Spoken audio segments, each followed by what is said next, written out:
வணக்கம் நண்பர்களே.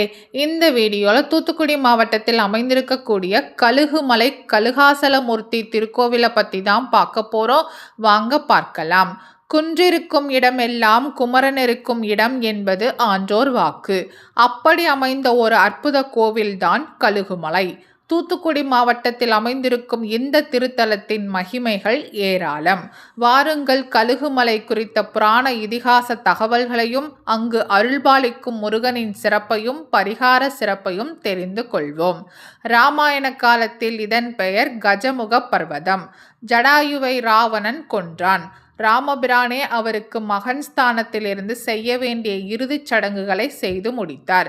ஜடாயுவின் சகோதரன் சம்பாதி செய்தியறிந்து ஓடி வந்து ராமபிரானை சந்தித்து வணங்கினான். சகோதரனுக்கு செய்ய வேண்டிய சடங்குகளை கூட செய்ய இயலாத பாவியாகிவிட்டேனே என்று புலம்பினான். ராமன் அவனை தேற்றினார். கஜமுக பர்வதத்தில் கோவில் கொண்டிருக்கும் முருகப்பெருமானை தொழுது பாவங்கள் தீர வழிகாட்டினார். கழுகு சம்பாதி வந்து வழிபட்ட மலை இது என்பதால் இதற்கு கழுகுமலை என்ற பெயர் ஏற்பட்டது.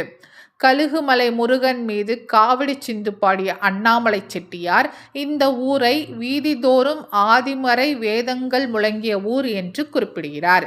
செல்வ செழிப்பும் இயற்கை வளமும் கொண்டு சிறந்து விளங்கிய ஊர் என்று தன் காவடி சிந்தில் போற்றி புகழ்கிறார் அண்ணாமலை செட்டியார்.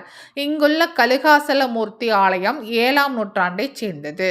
300 அடி உயரம் உள்ள மலையை குடைந்து உருவாக்கப்பட்டது. இந்த ஆலயம் முழுவதும் சிற்பங்களும் ஓவியங்களும் காண்போர் கண்ணை கவரும்.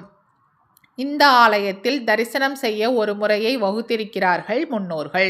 முதலில் இந்த கோவிலில் இருக்கும் ஜம்புகேஸ்வரரையும் அகிலாண்டேஸ்வரியையும் வணங்க வேண்டும். பின்பு வலதுபுறமாக தட்சிணாமூர்த்தியை வணங்கி அபிஷேக தீர்த்தம் வழியும் கோமுகியை அடைந்து தீர்த்த துளிகளை தொட்டு தலையில் தெளித்து கொள்ள வேண்டும்.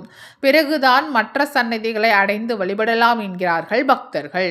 அபிஷேக தீர்த்தம் நம் ஆத்மாவை தூய்மை செய்து ஆண்டவன் தரிசனத்துக்கு நம்மை தயார்படுத்தும் என்பது இதன் அர்த்தம். இங்கு முருகப்பெருமானின் கருவறை சந்நிதி சற்று உயர்ந்த மேடையில் அமைந்துள்ளது.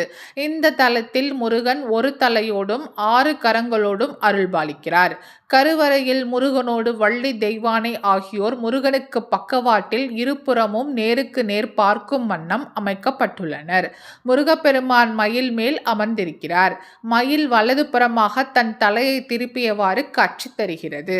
பக்தர்கள் சொல்லும் குறையை கேட்டு ஓடி வந்து காப்பதற்கு தயாராக மயில் அவ்வாறு வலப்புறம் பார்த்தவாறு அமைந்திருப்பதாக சொல்கிறார்கள் பக்தர்கள்.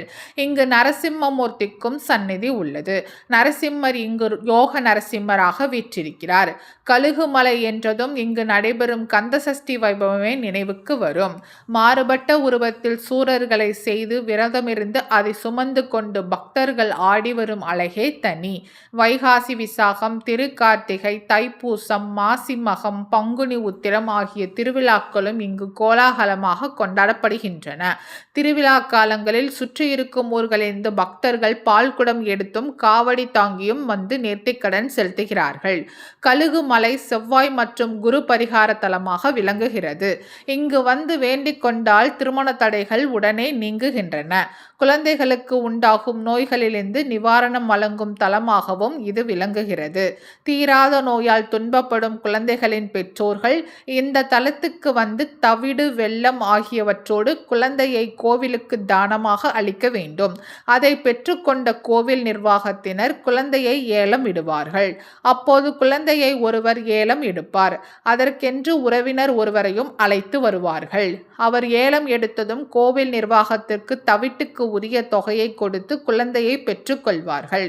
இப்படி செய்தால் குழந்தையை பிடித்திருக்கும் நோய்கள் அனைத்தும் விலகும் என்பது நம்பிக்கை. கழுகாசலமூர்த்தியை வழிபாடு செய்துவிட்டு கோவிலோடு ஒட்டி இருக்கும் மலையையும் சென்று காண வேண்டும். சமணர் கால கலை கொட்டி கிடக்கும் இடம் கழுகுமலை. இங்குதான் எழில்மிகு வெட்டுவான் கோவில் உள்ளது. பாதி முடிந்த நிலையில் இருந்தாலும் இதன் கம்பீரமும் அழகும் காண்பவரை பிரமிப்பூட்டுபவை. இங்குள்ள குகைகளில் சமண முனிவர்கள் தங்கி கல்வி பணி செய்ததற்கான சிற்ப ஆதாரங்கள் மலை மீது உள்ளன. வெட்டுவான் கோவில் இப்படி முடிவுற்று நிற்பதற்கு ஒரு சம்பவத்தை சொல்கிறார்கள் வரலாற்றாசிரியர்கள். பெரும் தச்சன் ஒருவன் மலையின் உச்சியில் வடித்துக் கொண்டிருக்கும் போது அவன் மகன் மலையின் நடுப்பகுதியில் சிற்ப வேலைகளை செய்ய தொடங்கினான். தனக்கு போட்டியாக யாரோ வந்துவிட்டார்கள் என்று பொறாமை கொண்ட தச்சன் தன் உளியை ஒளிவந்த திசை நோக்கி எறிந்தான். அந்த உளி தச்சனின் மகன் மீது பட்டு அவன் உயிர் துறந்தான் எனும் பெருந்தச்சனின் கதை இங்கு சொல்லப்படுகிறது. ஒருமுறை சென்று தரிசனம் செய்தால் நம் மனதை விட்டு நீங்காத அற்புத தலம்தான் கழுகுமலை.